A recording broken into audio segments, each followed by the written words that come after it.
Well, congratulations to member states, because today a huge leap forward was made when the United Nations General Assembly adopted the resolution, a resolution on a right to a healthy, clean and sustainable environment, now being recognized by UN member states. Huge thanks. Thanks to member states and countries, to civil societies, to youth, to indigenous groups, to lawyers, to activists, and to businesses that have stood up for this. You've advocated, you've been active, and today this is a right recognized by the United Nations General Assembly.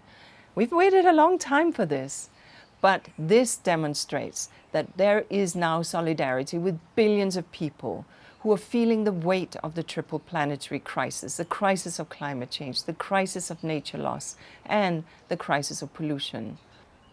The United Nations General Assembly has truly made history.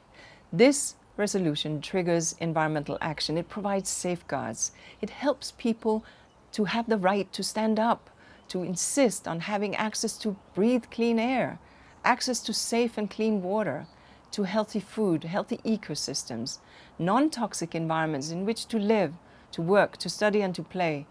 No one can take nature or clean air or clean water or a stable climate away from us, not without a fight. So now is the time to press the accelerator, to make that right a reality.